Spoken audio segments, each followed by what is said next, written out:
আসসালামু আলাইকুম everyone. Calendar অনুযায়ী ইটালিতে এখন বসন্ত ঋতু চলছে, কিন্তু ইটালির আবহাওয়া ক্ষণে ক্ষণে রূপ বদলায়। সকালে রোদ, দুপুরে বৃষ্টি, সন্ধ্যায় হিমশীতল ঠান্ডা, আর রাতের তাপমাত্রা তো মাইনাসের কাছাকাছি চলে যায়। ঋতু নিজে যদি কথা বলতে পারতো, তাহলে তাকেই জিজ্ঞেস করতাম, তোমার নাম কি বলো তো? আমি নিশ্চিত সে উত্তর দিত, আমি জানি না। মিনিটে মিনিটে রূপ বদলানোর জন্য আমার নতুন করে নামকরণ করা হোক। রূপ বদলানো এমন আবহাওয়াকে সামাল দিতে ব্যাগে সবসময় একটা ছাতা রাখতে হয়, গায়ে পাতলা জামা, তার উপর একটা জ্যাকেট। তাহলেই আপনি সব ঋতুর জন্য প্রস্তুত থাকবেন। বলতে বলতে বৃষ্টিও শুরু হয়ে গেছে। আমি যাচ্ছি আমার ছেলেকে তার অ্যাক্টিভিটি ক্লাস থেকে পিক করার জন্য। বলতে বলতে আমি সেখানে পৌঁছে গেছি। ছেলেকে নিয়ে আসার সময় ছেলে বলল, মা, আমি এখন বড় হয়ে গেছি, তাই রেইনকোটের বদলে আমিও ছাতা ব্যবহার করব তোমার মতো। বাতাসের তোড়ে আমার ছাতা বারবার উল্টে যাচ্ছিল, তাই আমি তাকে বলছিলাম, দেখো, ছাতা ব্যবহারের অপকারিতা, রেইনকোট পরেছো তাই তুমি বেঁচে গেছো। আমরা পায়ে হেঁটেই বাড়ি ফিরছিলাম। আমার ছেলে রাস্তায় দুষ্টুমি করছিল।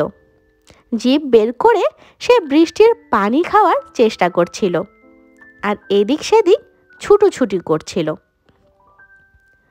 রাস্তার পাশে ছোট ছোট চেরি গাছ লাগানো রয়েছে। বৃষ্টি আর বাতাসের তোড়ে গাছগুলো থেকে চেরি ফুলের গোলাপি পাপড়িগুলো ভেজা রাস্তার উপর পড়ছিল। এই আনপ্রেডিক্টেবল ওয়েদার, মেঘলা আকাশ, ঝড়ো ঝড়ো বৃষ্টি আর চেরি ফুলের গোলাপি পাপড়ি ছড়ানো ভেজা রাস্তা, সব কিছুতেই কেমন একটা আনন্দ রয়েছে। আমরা সেই পাপড়ি ছড়ানো রাস্তা দিয়ে হেঁটে যাচ্ছিলাম।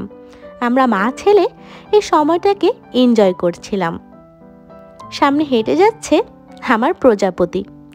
ইটালিয়ান ভাষায় প্রজাপতিকে কি বলে জানেন? প্রজাপতিকে বলে ফারফাল্লা। বলতে বলতে বৃষ্টি থেমে গেছে, কিন্তু আকাশের কালো মেঘ এখনো রয়ে গেছে। হয়তো আবারও বৃষ্টি নামবে, তাই ভাবলাম বাড়ি ফিরে খিচুড়ি রান্না করব।